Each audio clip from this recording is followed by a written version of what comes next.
এবার হজের সময় ড্রোনের সাহায্যে ওষুধ সরবরাহের উদ্যোগ নিয়েছে সৌদি আরব। দেশটির স্বাস্থ্যমন্ত্রী ফাহাদ আল জালাজেল আরব নিউজকে জানান, এটি 2 বছর ধরে চলা গবেষণা ও পরীক্ষার ফল। তিনি বলেন, এই উন্নত প্রযুক্তির মূল উদ্দেশ্য হল হজ মৌসুমে দ্রুত ও কার্যকরভাবে ওষুধ পৌঁছানো।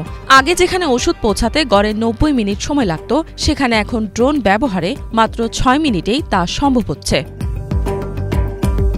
লাখ লাখ হজ প্রত্যাশীর উপস্থিতিতে পবিত্র স্থানগুলোতে যানজট ও ভিড়ের কারণে আগে ঔষধ পৌঁছানো ছিল চ্যালেঞ্জিং। এখন ড্রোন এই সমস্যাগুলো কাটিয়ে দ্রুত ও কার্যকরভাবে ঔষধ পৌঁছে দেবে।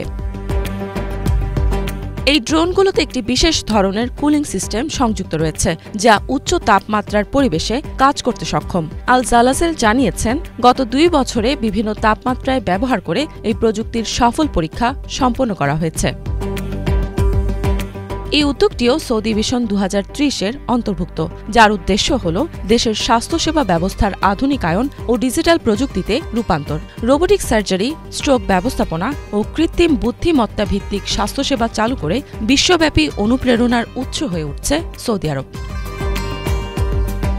মন্ত্রী আরও জানান, স্বাস্থ্য মন্ত্রণালয় ভবিষ্যতেও বৈশ্বিক স্বাস্থ্য চ্যালেঞ্জ মোকাবেলায় আরও উদ্ভাবনী সমাধান উপস্থাপন করবে। তিনি বলেন, হাজিরা আগামী বছরগুলোতেও হজের সময় আরও উন্নত প্রযুক্তির অভিজ্ঞতা পাবেন।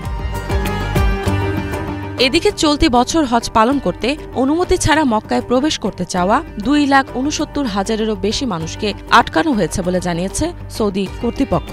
বার্তা সংস্থা এপির তথ্য অনুযায়ী হজ মৌসুমে অবৈধ প্রবেশ ঠেকাতে এই কঠোর অভিযান পরিচালনা করা হয়। এদিকে সৌদি সরকার জানিয়েছে, অনুমতি ছাড়া হজ পালন করলে সর্বোচ্চ $5,000 পর্যন্ত জরিমানা ছাড়াও বিভিন্ন শাস্তিমূলক ব্যবস্থা নেওয়া হচ্ছে। এমনকি সৌদি নাগরিক ও সৌদিতে বসবাসকারী প্রবাসীরাও এই নিয়মের আওতায় পড়বেন।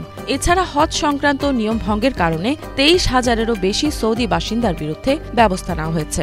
পাশাপাশি 400টি হজ কোম্পানির লাইসেন্সও বাতিল করা হয়। সৌদি প্রশাসন জানায়, এই বছর প্রথমবারের মতো হজে ড্রোন ব্যবহার করা হচ্ছে। এগুলো নজরদারি, পর্যবেক্ষণ ও অগ্নি নির্বাপন কার্যক্রমে ব্যবহৃত হচ্ছে। লেফটেন্যান্ট জেনারেল মোহাম্মদ আল ওমারি বলেন, হাজিদের ওপর তাদের দৃষ্টি রয়েছে। যারা নিয়ম ভঙ্গ করবে তাদেরই আটকানো হবে। শারীরিক ও আর্থিকভাবে সক্ষম প্রতিটি মুসলমানের জন্য জীবনে অন্তত একবার হজ পালন করা ফরজ। তবে সাম্প্রতিক সময়ে তাপমাত্রা ব্যাপকভাবে বেড়ে যাওয়ায় হজ পালনের সময় নানা ধরনের উদ্বেগ দেখা দেয়। হাজিদের খোলা আকাশের নিচে প্রচণ্ড গরমে হজের বিভিন্ন নিয়ম পালন করতে হয়। প্রতি বছর বিপুল সংখ্যক মানুষ হজে অংশগ্রহণ করেন, ফলে অনেক সময়ই অনাকাঙ্ক্ষিত দুর্ঘটনা যেমন পদদলন এবং অন্যান্য কারণে প্রাণহানির ঘটনা ঘটে থাকে।